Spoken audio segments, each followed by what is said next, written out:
नमस्कार दोस्तों, स्वागत है आपका जीएस मंथन पर। आज हम पढ़ेंगे सीसैट का एक बहुत महत्वपूर्ण टॉपिक, संचार कौशल। कई बार हमारी परीक्षा में इससे संबंधित प्रश्न आते हैं। इसको वैसे बोलते हैं इंटरपर्सनल एंड कम्युनिकेशन स्किल्स, यानी आप कैसे तुरंत निर्णय लेके कि इस स्थिति में क्या होना चाहिए। इससे संबंधित हमारी परीक्षा में हमेशा प्रश्न आते हैं। हमसे ये गलत हो जाते हैं। गलत होते हैं तो हम ये सोचते हैं कि ऐसा फिर क्या एग्जामिनर को चाहिए था, मैंने तो बहुत सोच समझ के लिखा था, मैंने तो जो चिन्ह मारा था, टिक मारा था, वो तो बहुत सोच समझ के मारा था, फिर मेरा ये गलत क्यों हो गया। क्योंकि इस पर हम बहुत ज़्यादा ध्यान नहीं देते हैं, हम इसको बहुत ज़्यादा पढ़ते नहीं हैं, इस वजह से हमारे ये वाले क्वेश्चन गलत होने के चांस ज़्यादा हो जाते हैं। तो हम यहाँ पर पढ़ेंगे और साथ में सीखेंगे। ये प्रश्न एक मैं नमूना जैसा बता रहा हूँ कि जैसे आपको एक बैठक में ऐसा प्रश्न पूछा गया जिसका उत्तर आपको नहीं पता, सही प्रतिक्रिया क्या होगी, या आपसे पूछा जाए कि आप एक शहर के डीएम हैं, आप एक शहर की एसपी हैं और वहाँ ऐसे ऐसे हालात हो गए हैं, तो आप उनमें क्या करेंगे। यानी ये सब प्रश्न इसमें पूछे जाते हैं। इसमें आपका संचार कौशल देखा जाता है। इसमें ये देखा जाता है कि आपकी कम्युनिकेशन स्किल कैसी है, आप चीज़ों को तुरंत कैसे हैंडल करेंगे, आप वहाँ पर क्या रिएक्शन देंगे, कहीं ऐसा तो नहीं आप घबरा जाएंगे। ये सारी चीज़ें इसमें होती हैं। तो ये महत्वपूर्ण टॉपिक है हमारा। हम यहाँ पर प्रश्न पढ़ेंगे, उनको समझेंगे कि कैसे उनको हल करना है। और एक चीज़ है, लास्ट में हम आपको एक क्वेश्चन भी देंगे जो प्रैक्टिस के लिए होगा, यानी अभ्यास के लिए होगा, जो आप अभ्यास करेंगे। सारे क्वेश्चन आप सही से देखिएगा, आपके लिए बहुत महत्वपूर्ण मैं लेके आया हूँ। परीक्षा में ऐसे ही आते हैं और यही पूछे जाते हैं। आपको पूरा जब इसका ट्रिक पता होगा, जब इसका तरीका पता होगा, तो आपका यह प्रश्न गलत नहीं होगा। और ये सब एक एक नंबर ऐसे ही दे जाते हैं। आप ये समझो, थोड़ा भी डिसीजन आप सही से ले लिए तो आपका एक नंबर पक्का हो गया। और सीसेट में आप जानते हैं क्वालिफाइंग मार्क्स बहुत ज़रूरी होते हैं। जिन लोगों की मैथ इतनी अच्छी नहीं है किसी कारण से, बहुत लोग होते हैं, कोई किसी विषय में बहुत अच्छा है, किसी विषय में बहुत अच्छा है, जिनकी मैथ बहुत अच्छी नहीं है, उनके लिए ये सब टॉपिक जो होते हैं ये बहुत रामबाण का काम करते हैं। यानी ये टॉपिक उनके लिए हमेशा बेहतर नंबर दिलाने का काम करते हैं। तो आइए पढ़ते हैं प्रश्न और उनको फिर हल करते हैं कि कैसे उसमें क्या होना चाहिए। थोड़ा समझ लगाइए, बहुत अच्छे से प्रश्न हो जाएगा। इसमें हम आपको ये भी समझाएंगे कि कोई गलत है तो क्यों गलत है और सही है तो क्यों सही है, जिससे आप उस चीज़ का लॉजिक समझ जाओ। जब लॉजिक समझ जाओगे तो प्रश्न अपने आप हल कर लोगे। जैसे पहला प्रश्न है, आप एक सरकारी अधिकारी हैं।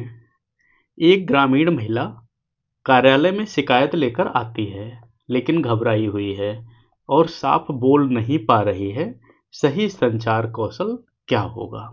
मतलब यहाँ पर आपको एक सिचुएशन दी गई है कि आप एक अधिकारी हैं, एक महिला आती है आपके पास जो कि शिकायत लेके आई है, और वह घबराई हुई है क्योंकि आपका ऑफिस बड़ा है भाई, आपके पास जल्दी कोई नहीं पहुंच सकता है, और इस वजह से क्या है, वह अपनी बात साफ साफ नहीं कह पाती है।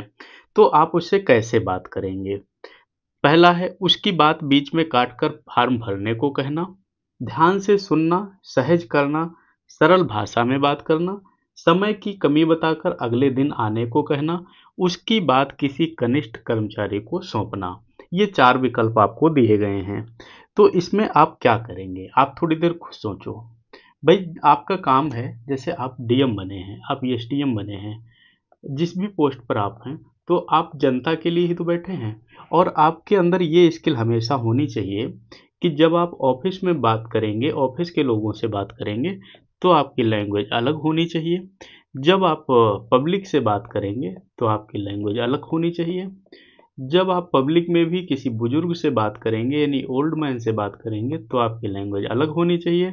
जब आप अपने अधिकारी से बात करेंगे तो आपकी लैंग्वेज अलग होनी चाहिए। ये सारी स्किल एक अच्छे अधिकारी में, प्रशासनिक अधिकारी में होनी चाहिए। तो इस प्रश्न का उत्तर क्या बनेगा भाई, ध्यान से सुनना, सहज कराना और सरल भाषा में बात कहना। अब इसको समझते हैं ऐसा क्यों बनेगा। ऐसा प्रश्न अगर वहां आ जाता, वैसे तो ये थोड़ा आसान प्रश्न था, धीरे धीरे हम कठिन की तरफ बढ़ेंगे। देखो, इंटरपर्सनल स्किल्स जो होती हैं, तो इनका सार ये होता है कि सहानुभूतिपूर्ण सुनना। यानी आप जिस भी पद पर बैठे हैं, आपके अंदर एक इंसान होना चाहिए और आप में सहानुभूति का भाव होना चाहिए। तो आप महिला को पहले तो सहज करेंगे।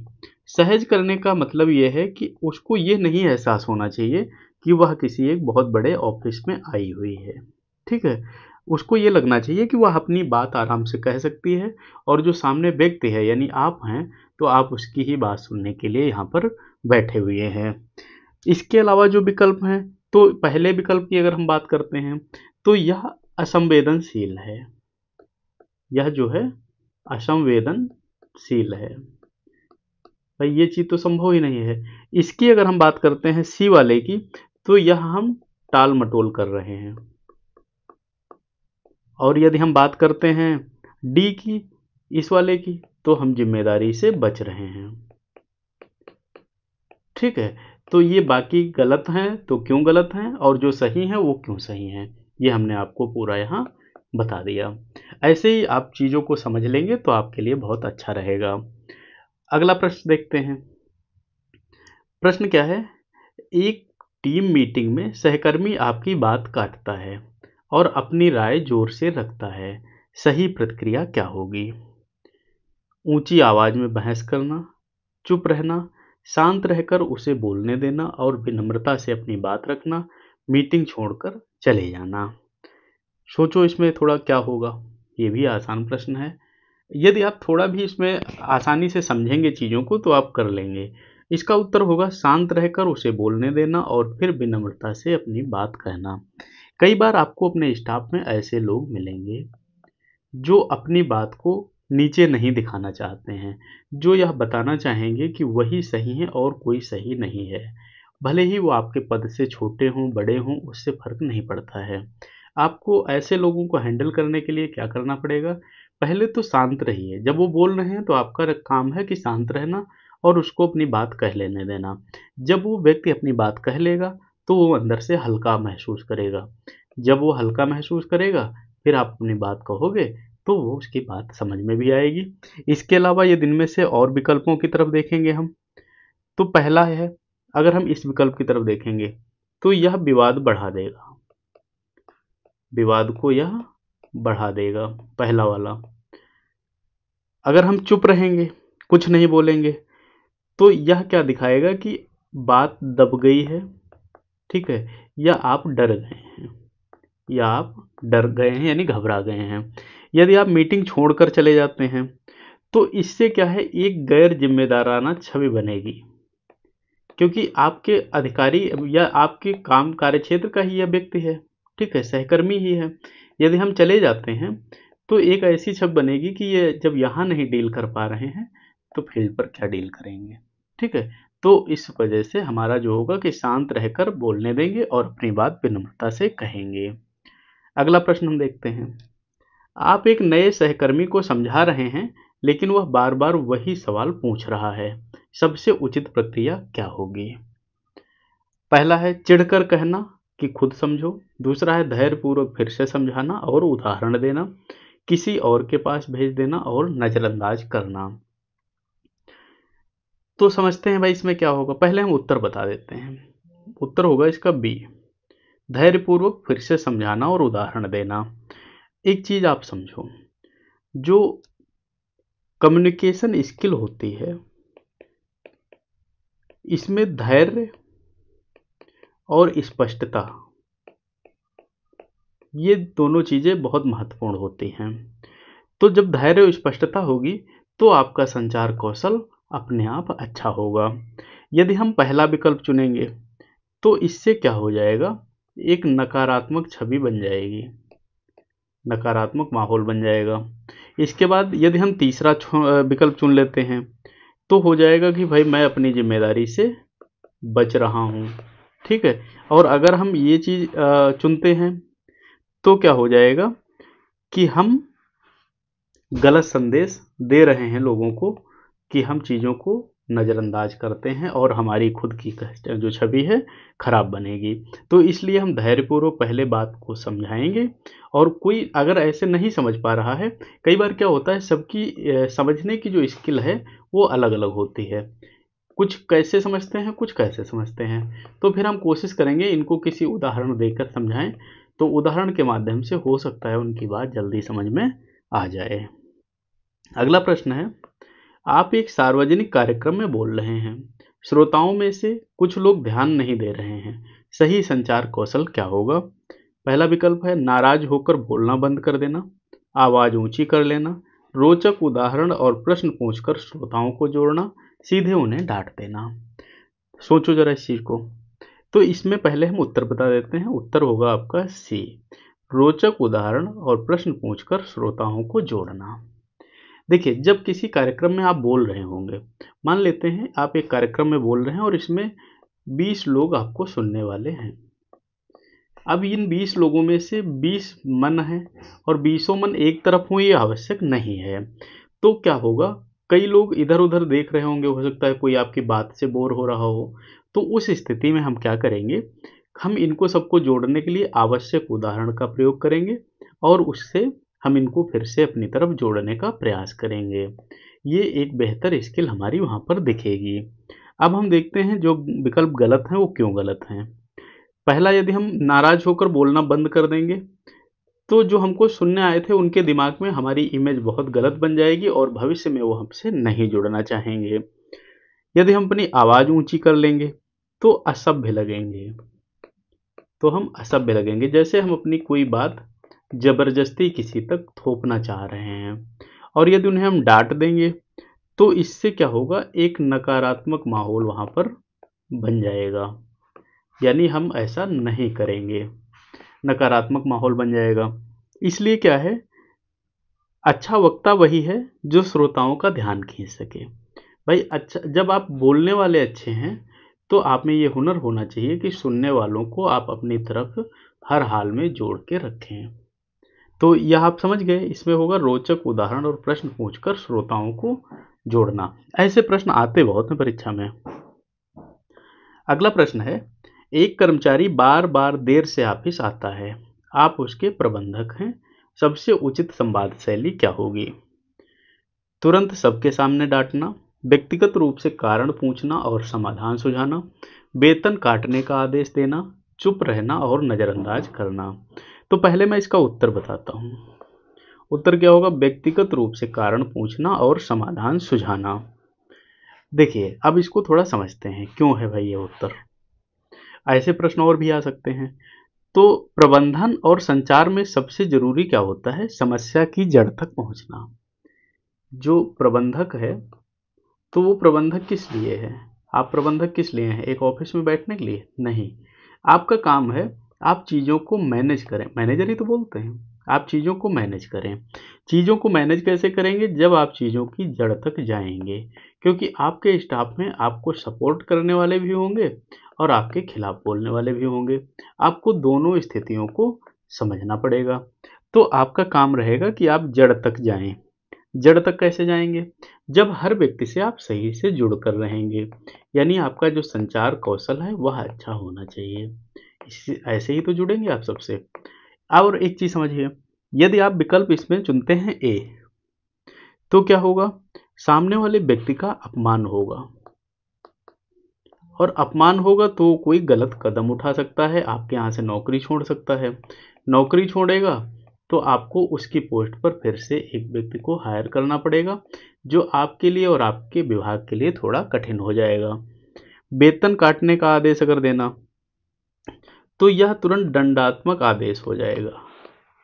आपको पता नहीं है कि इसके पीछे कारण क्या था और आपने तुरंत दंडात्मक आदेश दे दिया, जो कि सही नहीं है।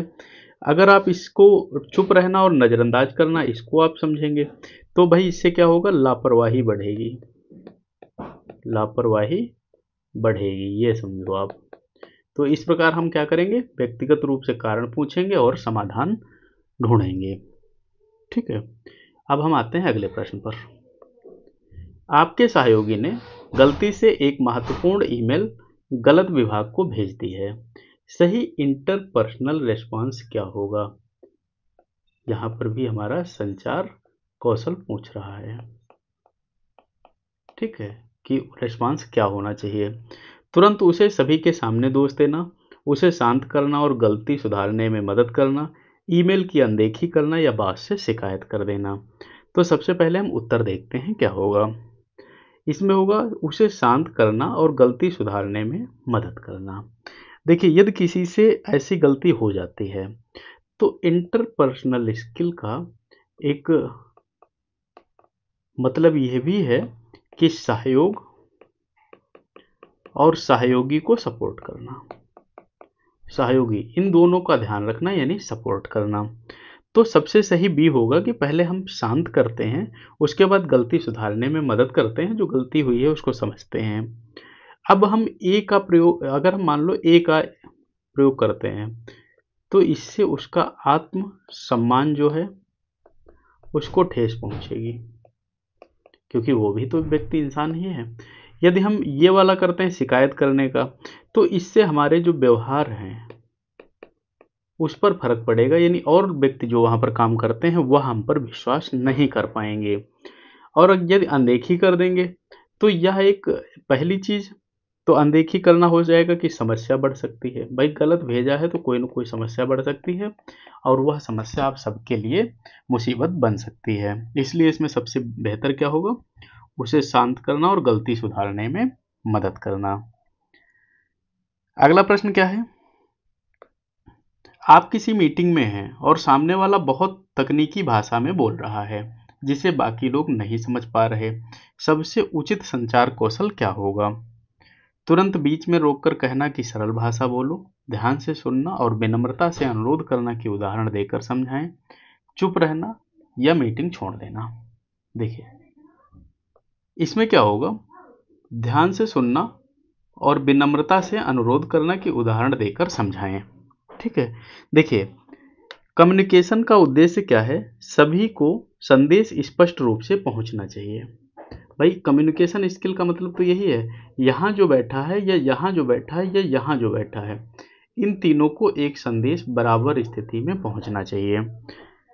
अब इसमें क्या होगा, जब आप विनम्रता से अनुरोध करेंगे और उदाहरण देके समझाएंगे तो यह व्यक्ति समझ जाएगा कि कुछ लोग ऐसे हैं जो यहाँ पर उसकी तकनीकी भाषा नहीं समझ पा रहे हैं, और वह व्यक्ति बुरा भी नहीं मानेगा, और बाकी जो श्रोता ऐसे हैं जो नहीं कह पा रहे हैं अपनी बात, वो भी आसानी से उसकी बात से जुड़ सकेंगे। पहला तो ये हो गया। अब इसके बाद देखते हैं, यदि हम पहला वाला ऑप्शन चुनते हैं, ये वाला, तो हम असभ्य लगेंगे, इसमें हम असभ्य लगेंगे। यदि हम चुप रहते हैं तो उद्देश्य हमारा अधूरा रहेगा, यानी जब हम जान ही नहीं पाएंगे तो हम मीटिंग का क्या मतलब है, ये मीटिंग में हम बैठे थे तो हमें क्या मिला, उद्देश्य अधूरा होगा।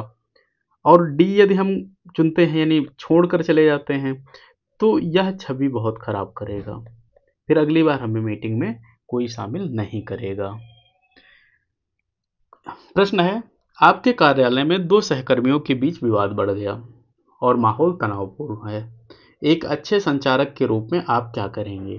किसी एक का पक्ष लेना, दोनों को अलग अलग सुनना और समाधान सुझाना, विवाद को नज़रअंदाज करना, सीधे दोनों को सजा देना। तो इसमें क्या करेंगे हम, दोनों को अलग अलग सुनना और समाधान सुझाना। देखो, इसमें क्या है, इंटरपर्सनल स्किल जो है हमारी, यह निष्पक्षता को भी बताती है, निष्पक्षता को भी दिखाती है। ठीक है, और सुनने की क्षमता इसमें जो है वह हमारी अहम होनी चाहिए, सुनने की क्षमता जो है वह हमारी अहम होनी चाहिए। तो यदि हम इसमें क्या करते हैं, ए चुनते हैं, मान लेते हैं कि हम ए चुन लेते हैं, तो हम पर आरोप लग जाएगा कि हम पक्षपात कर रहे हैं, पक्षपात हम कर रहे हैं। यदि हम सी चुनते हैं तो तनाव बढ़ सकता है, और यदि हम डी चुनते हैं तो आक्रोश फैल सकता है। यानी जो सामंजस्य वाला उत्तर रहेगा वह यही है कि दोनों को अलग अलग सुनना और समाधान सुझाना। जब हम उनको समाधान अच्छे से बता देंगे तो हमारी इंटरपर्सनल स्किल जो है वो भी मजबूत दिखेगी। दोस्तों, इसके साथ ही अपना देखो, इसमें जीएस का जो आंसर राइटिंग है उसकी प्रैक्टिस भी हम कराते हैं, तो ये आप चैनल को सब्सक्राइब करिएगा जिससे कि आप आसानी से सारी चीज़ें पा सकें। निबंध लेखन की भी हम पूरी तैयारी कराते हैं, अब तक काफ़ी ज़्यादा निबंध पढ़ाए भी गए हैं। यदि आप लोगों ने अब तक नहीं देखे हैं तो आप उसको ज़रूर देखिएगा। अपना उद्देश्य केवल प्री पास करने का नहीं है, मेंस, इंटरव्यू और फाइनल नौकरी तक जाने का अपना उद्देश्य है। तो इसलिए मेंस की तैयारी बहुत आवश्यक है। निबंध लेखन में हम उंगली पकड़ के एक एक चीज़ आपको सिखाते हैं कि कैसे लिखना है, क्या लिखना है। जैसे हम यहाँ समझा रहे हैं आपको, ऐसे वहाँ समझाते हैं। सब बिल्कुल मुफ्त है, फ्री है, लूट लो। जैसे जीएसटी लूट उस तो नहीं चल रहा है ये सब फ्री है। आप बस सब्सक्राइब कर लीजिएगा। कुछ भी समझ में नहीं है मुझे मैसेज कर सकते हैं। आप चाहे यूपीएससी के लिए हो, पीएससी के लिए हो, आरओ या आरओ के लिए हो, आरपीएससी, बीपीएससी, किसी भी परीक्षा के लिए आप तैयारी कर रहे हो, आपके लिए बेस्ट चैनल है जीएस मंथन। बस आपको कुछ नहीं करना, सब्सक्राइब कर लो, चीज़ें आप तक अपने आप पहुंचती रहेंगी। अगला प्रश्न है हमारा, एक ग्राहक काउंटर पर बहुत गुस्से में है और ऊंची आवाज में शिकायत कर रहा है। सही संचार कौशल क्या होगा? पहला प्रश्न है, उसी तरह गुस्से में जवाब देना, चुप रहकर अनसुना करना, धैर्य से सुनना और शांत भाषा में समाधान बताना, तुरंत सुरक्षा बुलाना। तो इसका जो उत्तर होगा वह होगा सी, धैर्य से सुनना और शांत भाषा में समाधान बताना। देखिए, संचार कौशल का एक महत्वपूर्ण भाग और है धैर्य और सहानुभूति। हमने आपको ये बताया था। तो हमारी भाषा में, हमारे व्यक्तित्व में, हमारे बोलचाल में हमेशा ये नहीं दिखना चाहिए कि हम एक अधिकारी हैं। उसमें एक धैर्य या सहानुभूति जैसा हिस्सा भी हमें नज़र आना चाहिए। ठीक है। तो गुस्से में क्या होता है, जवाब यदि हम देंगे तो बात बढ़ सकती है, तो इसलिए ये विकल्प तो हम नहीं चुनेंगे। चुप रहकर यदि हम अनसुना कर देते हैं तो इससे क्या होगा, असंतोष बढ़ेगा, मतलब सामने वाले को लगेगा कोई बात इधर उधर सुनी नहीं गई है। और डी यदि हम करेंगे, सुरक्षा बुला लेंगे, तो इसका ग्राहक का अपमान हो जाएगा, अपमान हो जाएगा। इसलिए सबसे बेहतर क्या है कि आप पहले धैर्यपूर्वक सुन लीजिएगा, फिर शांत भाषा में समाधान बताइएगा। ये क्वेश्चन आपके लिए बहुत महत्वपूर्ण होने वाले हैं और परीक्षा में ऐसे ही ये पूछे भी जाते हैं।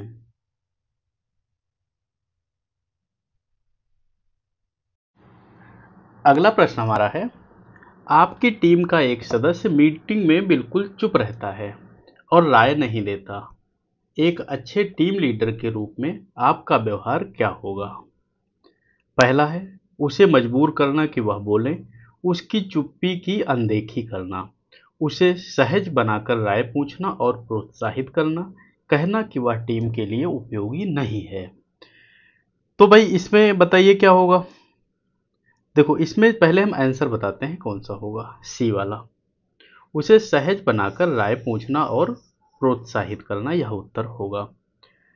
देखो क्या होता है, जो आपकी इंटरपर्सनल कम्युनिकेशन है, यानी जो संचार कौशल है, इसका एक अर्थ यह भी है कि सभी को शामिल करना, सभी को शामिल करना। ये मैं चीज़ें इसलिए बता रहा हूँ क्योंकि अब हम आपको इंटरपर्सनल स्किल की परिभाषा सिखाएं, ये सब सिखाएं, तो उससे कोई मतलब नहीं है।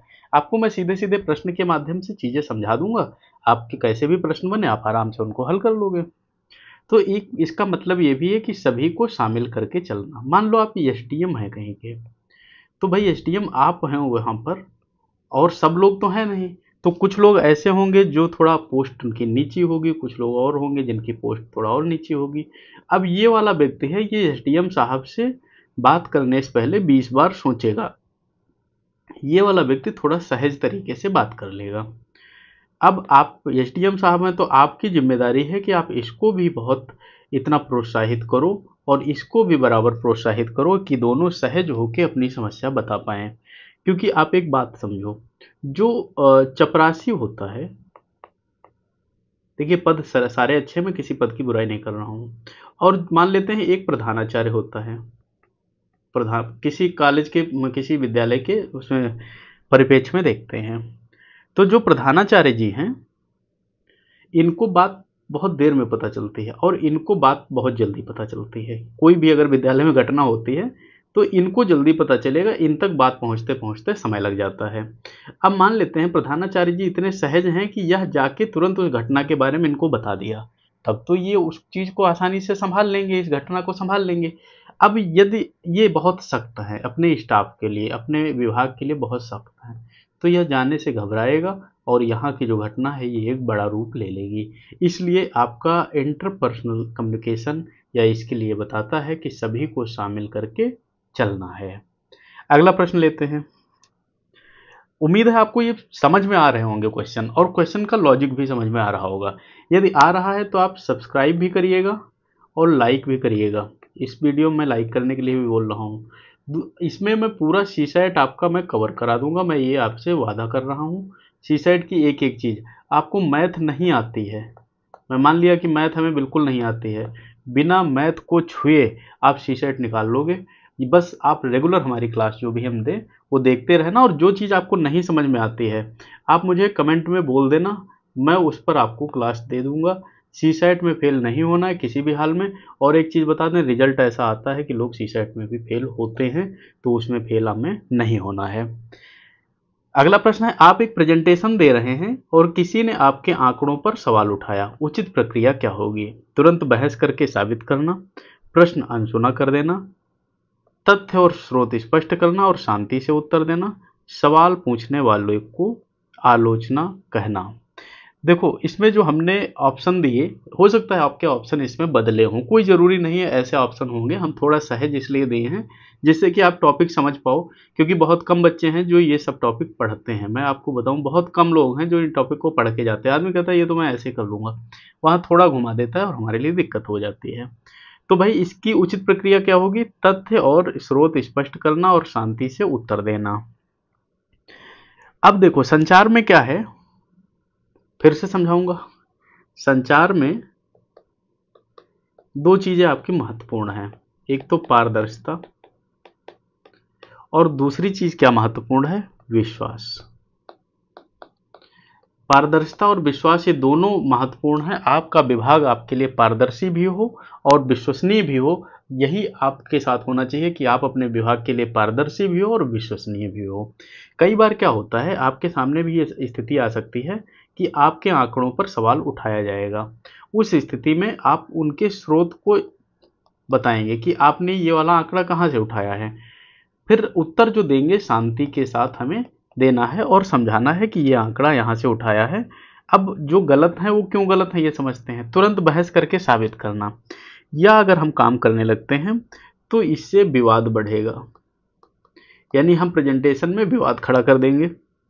यदि हम अनसुना कर देते हैं तो हमारी छवि कमजोर हो जाएगी, छवि कमजोर हो जाएगी। यदि सवाल पूछने वाले को आलोचक कहने लगते हैं या ऐसा कुछ कहने लगते हैं तो इसमें क्या होगा, इसमें फिर बाकी लोग हम पर सवाल उठाएंगे और हमें संदेह की नज़र से देखेंगे कि हो सकता है कुछ गड़बड़ हो इसलिए ऐसा बोल रहे हैं। तो हमें खुलेपन और संतुलन के साथ जवाब देना रहेगा, संतुलन के साथ इसमें जवाब हमें देना रहेगा। आप खुद ही बताओ, यूट्यूब पर इतना अच्छे से इतना सही से आपको समझ के फिर समझाता है कोई? आप बताओ भाई, पढ़ते तो आप बहुत दिन से हो, क्या इतना सही से समझ के फिर कोई समझाता है? अगला प्रश्न है, आपको एक सहकर्मी से ईमेल में बहुत रूखा संदेश मिला है, आपका सही संचार कौशल क्या होगा? उसी लहजे में जवाब देना, ईमेल को नज़रअंदाज करना, शांत और पेशेवर भाषा में जवाब देना, सीधे शिकायत कर देना। तो इसका जो उत्तर होगा वह क्या होगा? शांत और पेशेवर भाषा में जवाब देना। इसके पीछे का कारण देखते हैं क्या है। देखो, धैर्य, हमने क्या बताया था, धैर्य बहुत आवश्यक है यदि आप बड़े पद पर हैं। छोटा जो होता है वो कूदता ज़्यादा है, जो छोटे पद पर होता है वो कूदता ज़्यादा है। जैसे कहावत सुनोगे ना, चाय ज़्यादा केतली गर्म होती है। तो केतली इसीलिए गर्म होती है कि उसको घमंड रहता है कि उसमें चाय भरी हुई है। चाय कौन है? डीएम साहब। जो डीएम साहब हैं या एसडीएम साहब हैं, यानी आप हो, तो आप लोग क्या है भाई, शांत रहते हो, आपको पूरा जिला संभालना है, पूरा तहसील संभालना है, लेकिन आपको जो ड्राइवर है, असली डीएम तो वही है। मतलब ऐसा होता है, मैं किसी को ऐसे नहीं कह रहा हूँ। तो इसमें देखो, सी वाला सही हो जाएगा, शांत और पेशेवर भाषा में उत्तर देना। यदि हम इसमें क्या करेंगे, पहला वाला विकल्प चुनेंगे तो यह विवाद बढ़ा देगा, यहीं से विवाद बढ़ जाएगा, और हमें विवाद भाई अपना बढ़ाना तो है नहीं। यदि हम इसमें बी वाला चुनेंगे, नज़रअंदाज कर देंगे, तो समस्या तो जैसी थी वैसी ही बनी रही, समस्या तो बनी रही, कोई इसका हल तो मिला नहीं। यदि हम डी वाला चुन लेते हैं, सीधे शिकायत कर देना, तो इसके पीछे क्या था वह भूमिका हम नहीं जान पाएंगे। ऐसा क्यों हुआ, किस कारण से हुआ, या यह व्यक्ति यदि रूखा है, या यह व्यक्ति हमें अभी नहीं समझ पा रहा है तो उसका क्या कारण है। तो इसका सी वाला उत्तर सही हो जाएगा। अगला प्रश्न देखते हैं। आप किसी परियोजना पर काम कर रहे हैं और आपकी टीम का एक सदस्य बार बार नकारात्मक टिप्पणी करता है, सबसे उपयुक्त प्रतिक्रिया क्या होगी? उसकी आलोचना को नज़रअंदाज करना, मीटिंग में उसे रोक देना, शांत रहकर उसकी बात सुनना और सकारात्मक दिशा में मोड़ना, उसे टीम से बाहर करना। तो उत्तर तो इसका सही हो जाएगा, शांत रहकर उसकी बात सुनना और सकारात्मक दिशा में मोड़ना। तो भाई ऐसा उत्तर होगा क्यों सही? देखिए, इंटरपर्सनल स्किल में एक नियम और होता है कि हमें प्रतिक्रिया हमेशा सकारात्मक देनी है। सकारात्मक प्रतिक्रिया से क्या होगा, यदि सामने वाला व्यक्ति कुछ उल्टा बोल रहा है, कुछ गलत बोल रहा है, तो थोड़ी देर बाद वो चीज़ों को समझेगा और धीरे धीरे जो मुद्दा है, जो आपके कार्यालय का जो एक होता नहीं माहौल बना है, वह सकारात्मक हो जाएगा। क्योंकि अंत में सब देखते हैं कि भाई इस बात पर एसडीएम साहब क्या कहेंगे। अब एसडीएम साहब मान लो ये व्यक्ति है कुछ गलत बोल रहा है परियोजना को लेके, फिर एसडीएम साहब भी उसे बोल रहे हैं हाँ हाँ तुम ठीक बोल रहे हो, सरकार ही ऐसी है। तो तो क्या एसडीएम साहब एसडीएम जैसी बात किए? नहीं किए। अब इसमें देखते हैं, पहला यदि हम चुनते हैं, आलोचना को नज़रअंदाज कर देते हैं, तो भाई अब ये बहुत चीज़ तो सही है नहीं। नज़रअंदाज करने का मतलब है कि समस्या तो जस की तस है, भले ही वह नकारात्मक टिप्पणी दे रहा है लेकिन कुछ न कुछ समस्या है तो वो तो वैसे बनी है।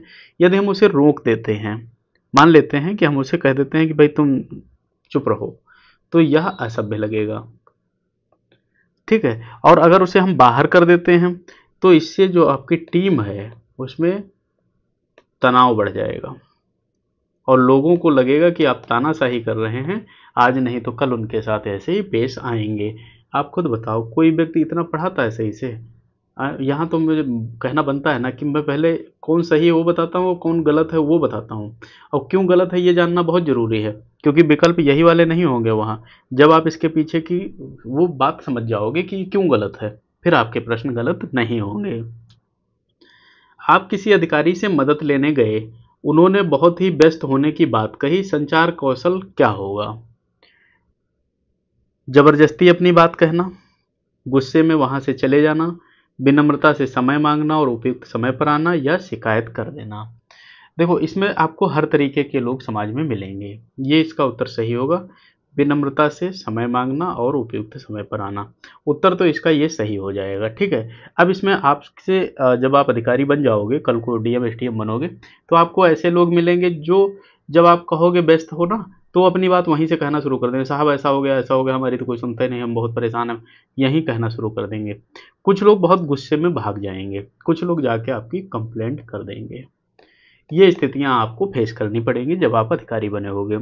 तो विनम्रता से समय मांगना और उपयुक्त समय पर आना, यह जो है इंटरपर्सनल स्किल का एक विनम्रता और धैर्य भाग ही है। विनम्रता और धैर्य, ठीक है। यदि हम पहला वाला चुनते हैं तो एक कह सकते हैं असम्मानजनक हो जाएगा। यदि हम गुस्से में चले जाते हैं तो हमारा अवसर छूट जाएगा। मान लो आज हम चले गए तो हमें एक अवसर मिलने वाला था, वो हमारा छूट गया। और यदि हम शिकायत कर देंगे तो हमारा जो अधिकारी है वह हमसे गुस्सा हो सकता है या उस पर नकारात्मक असर पड़ेगा और वह हमारा काम करने से मना कर देगा। अगला प्रश्न पढ़ते हैं। आपका सहकर्मी किसी बैठक में अपने विचार रखने में हिचकिचा रहा है, आप क्या करेंगे? उसे अनदेखा करना, उसके लिए बोल देना, उसे प्रोत्साहित करना वह अपनी राय खुद रखे, या फिर कहना कि उसकी राय की आवश्यकता नहीं है। तो इसमें हम ये मानेंगे उसे प्रोत्साहित करना कि वह अपनी राय रखे, ठीक है। अब देखो क्यों रखे, क्या इसके पीछे लॉजिक है? इंटरपर्सनल स्किल में यानी संचार कौशल में सहयोग और सशक्तिकरण यह बहुत महत्वपूर्ण भूमिका निभाता है, ठीक है। तो इसलिए हम उसे आत्मविश्वास दिलाएंगे कि वह खुद बोले और अपनी बात खुद रखे। जब अपनी बात खुद रखेगा तो आगे से उसको एक हिम्मत आएगी और अपनी बात हमेशा रखता रहेगा। यदि हम उसे अनदेखा कर देते हैं यानी पहला वाला चुनते हैं तो इससे क्या होगा, उसका आत्मविश्वास टूटेगा, आत्मविश्वास टूटेगा। यदि हम उसके लिए बोलने लगते हैं तो उसको जो है लगेगा कि हमारी यहाँ आवश्यकता नहीं, यानी उसमें एक हीन भावना आएगी, हीन भावना आएगी। और यदि हम यह कह दें कि उसकी राय की आवश्यकता नहीं है, तो यह बहुत असभ्य बर्ताव हो जाएगा। ठीक है, तो हम क्या करेंगे, उससे प्रोत्साहित करेंगे और अपनी बात खुद रखने के लिए उसको समझाएंगे या बोलेंगे। अगला प्रश्न है, आपके वरिष्ठ ने एक कार्य सौंपा है जिसे पूरा करने में समय लगेगा, सही संचार कौशल क्या होगा? तुरंत मना कर देना, बिना सोचे समझे हाँ कह देना, समय सीमा पर स्पष्ट संवाद करना और यथार्थ समय मांगना, किसी और पर डाल देना। सही उत्तर तो देख के ही लग गया भाई, यही है, समय सीमा पर स्पष्ट संवाद करना और यथार्थ समय मांगना। अब इसमें भी थोड़ा समझते हैं इसके पीछे क्या लॉजिक होता है। देखो, संचार कौशल में आपकी बात से ईमानदारी और स्पष्टता, यह दोनों आवश्यक हैं। ठीक है, तो सी इसीलिए सही होगा कि यदि आप समय सीमा बताते हैं और समय मांग लेते हैं, तो इससे आपकी प्रतिबद्धता और जिम्मेदारी का पता चलता है, जिम्मेदारी का पता चलता है। और यदि हम क्या कर देते हैं, मना कर देते हैं, मान लो हम कह दिए हम करेंगे ही नहीं, तो इससे लगेगा कि आप बहुत गैर पेशेवर व्यक्ति हैं, गैर पेशेवर व्यक्ति हैं, इससे ये लगेगा।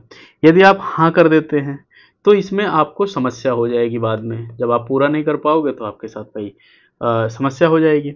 यदि आप यही वाला इस्तेमाल करते हैं, तो इससे आप बहुत गैर जिम्मेदार लगेंगे। ठीक है, तो एक बैलेंस बनाए रखने के लिए क्या जरूरी है, आप समय मांग लेंगे। अगले प्रश्न पर आते हैं, एक सहकर्मी किसी निजी समस्या के कारण उदास है और काम पर ध्यान नहीं दे पा रहा है, सही प्रतिक्रिया क्या होगी? तो भाई कहना कि काम ही सबसे जरूरी है, उसे अनदेखा करना, उसकी बात ध्यान से सुनना और भावनात्मक समर्थन देना, बॉस से तुरंत शिकायत कर देना। इसमें जो सही होगा वो क्या है, उसकी बात ध्यान से सुनना और भावनात्मक समर्थन देना। क्यों ऐसा है? संचार कौशल में हमने पहले भी आपको पढ़ाया है कि जो सहानुभूति और सहयोग है, सहानुभूति और सहयोग, यह बहुत महत्वपूर्ण भूमिका निभाते हैं।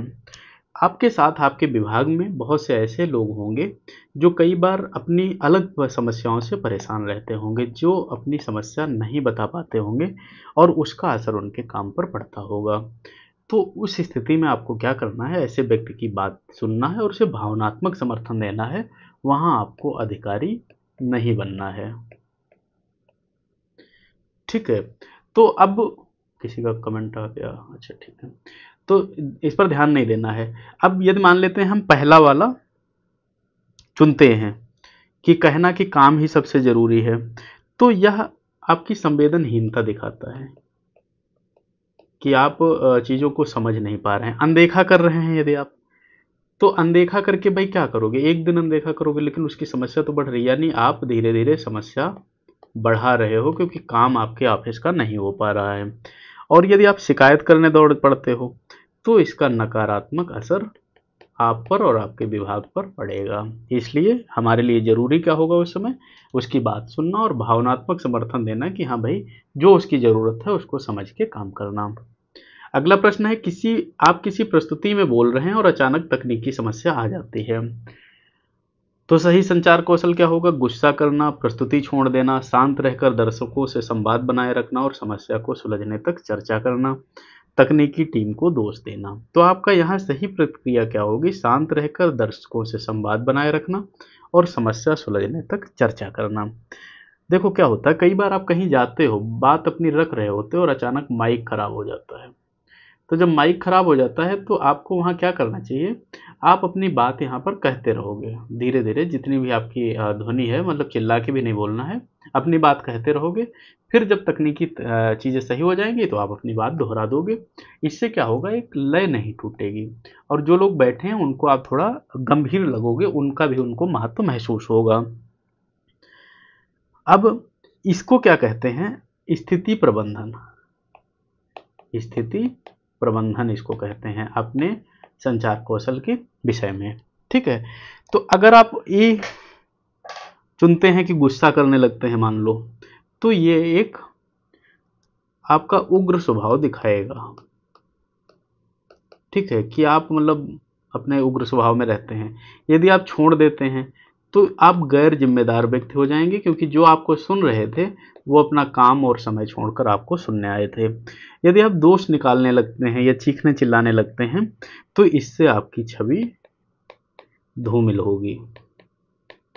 आप क्या करोगे, शांत रहकर दर्शकों से संवाद बनाए रखोगे और समस्या सुलझने तक चर्चा करोगे। अगला प्रश्न है, आपको एक बैठक में ऐसा प्रश्न पूछा गया जिसका उत्तर आपको नहीं पता है, तो सही प्रतिक्रिया आपकी क्या होगी? झूठा उत्तर दे देना, अनदेखा कर देना, विनम्रता से स्वीकार करना और सही जानकारी देने का वादा करना, सवाल पूछने वाले को रोकना। तो इसमें आपका उत्तर होगा विनम्रता से स्वीकार करना और बाद में सही जानकारी देने का वादा करना। कई बार ऐसा होगा आपके जीवन में जब आपको चीज़ें नहीं पता होंगी, तो वहाँ आप सच स्वीकार कर लेना कि आपको नहीं पता है और आप पता करके आप वो चीज़ बताओगे। इससे क्या होगा, आपकी ईमानदारी और पारदर्शिता पारदर्शिता ये वाला गुण आपका दिखेगा और यह संचार कौशल का ही एक गुण होता है। ठीक है, अब इसमें मान लो झूठा उत्तर आप दे देते हैं और बाद में सच यदि पकड़ा गया तो भाई आपके साथ क्या होगा, भरोसा आपका घटेगा, यानी विश्वास घटेगा कि वो आदमी अपना सिचुएशन के हिसाब से झूठ बोल लेता है। अनदेखा यदि आप कर देते हैं तो आप गैर जिम्मेदार दिखेंगे, गैर जिम्मेदार दिखेंगे। यदि आप रोकने लगेंगे, ये रोकने से क्या होगा भाई, तब तो आप किसी का सम्मान ठेस पहुंचा रहे हो ना, यानी आप गलत सुनना नहीं चाहते हो, आपका स्वभाव बहुत खराब है, यानी आपके स्वभाव पर प्रश्न उठेगा। ठीक है, अगला प्रश्न देखते हैं। आप एक समूह चर्चा में हैं और सभी लोग एक दूसरे पर बोल रहे हैं, सही संचार कौशल क्या होगा? और तेज बोलना, चुप रहना, सभी को सुनने का अवसर देने के लिए संयोजक की तरह सुझाव देना, यह चर्चा छोड़ देना। इसका उत्तर होगा सभी को सुनने का अवसर देने के लिए संयोजक की तरह सुझाव देना। देखो क्या है, अच्छा श्रोता भी होना चाहिए अच्छे वक्ता के साथ। ठीक है, जब आप सबको सुनेंगे, सबको सुनने का मौका देंगे तो आप अच्छे एक संचार कौशल के व्यक्तित्व के व्यक्ति बनेंगे। ग्रुप डिस्कशन का उद्देश्य ही यही होता है, सभी विचारों का आदान प्रदान, विचारों का आदान प्रदान। ठीक है, अब संयोजक की तरह यदि सबको बोलने का मौका देंगे तो इससे आपकी छवि बहुत अच्छी होगी और आप एक जिम्मेदार व्यक्ति दिखेंगे। यदि आप तेज तेज बोलने लगेंगे तो इससे शोर बढ़ जाएगा, आप तेज बोलेंगे फिर दो और लोग तेज बोलेंगे तो इससे शोर बढ़ेगा। चुप रहेंगे, यदि मान लो आप चुप रहते हैं तो लगेगा आपका कोई योगदान नहीं है, योगदान खत्म आपका दिखेगा। और चर्चा यदि आप छोड़ देते हैं तो इससे आपकी छवि बहुत धूमिल होगी। तो आप क्या करेंगे, सभी को सुनने का अवसर देने के लिए संयोजक की तरह सुझाव देंगे। अब एक हम आपको अभ्यास प्रश्न देते हैं, आपको इसका उत्तर कमेंट में हमें देना रहेगा। आप एक विभागीय बैठक का नेतृत्व कर रहे हैं, दो विशिष्ट वरिष्ठ अधिकारी किसी नीति पर विपरीत राय रखकर आपस में बहस करने लगते हैं और माहौल तनावपूर्ण हो जाता है। ऐसे में आपकी सबसे उपयुक्त संचार नीति क्या होगी? तुरंत बहस रोककर अपनी राय थोप देना, दोनों में से एक का पक्ष लेकर चर्चा खत्म करना, दोनों की राय ध्यान से सुनना, मुख्य बिंदु स्पष्ट करना और साझा समाधान की ओर ले जाना, मीटिंग स्थगित कर देना ताकि मामला शांत हो जाए। इसका उत्तर हमें कमेंट में चाहिए रहेगा, इसका उत्तर आप हमें कमेंट में देंगे। ठीक है, तो यह आपके लिए महत्वपूर्ण टॉपिक था संचार कौशल का जो पूरा होता है। यदि आप पहली बार क्लास देखें हैं तो आप सब्सक्राइब जरूर करिएगा, जिससे कि आपकी सीसेट, साथ में निबंध, जीएस का निबंध पोर्शन और आपका क्वेश्चन प्रैक्टिस जो है साथ में होती रहे। और लोगों को शेयर करिए जिससे सबको लाभ मिले। कुछ समझ में ना आए तो कमेंट करिएगा, पसंद आए तो लाइक करिएगा। आपकी तैयारी बेहतर हो जाएगी सीसेट की, आपको मैथ आती हो या ना आती हो। इसके अलावा जितने पोर्शन हैं हम आपको अच्छे से तैयार करा देंगे। ये क्लास यहीं ख़त्म होती है, मिलते हैं अगली क्लास में। धन्यवाद।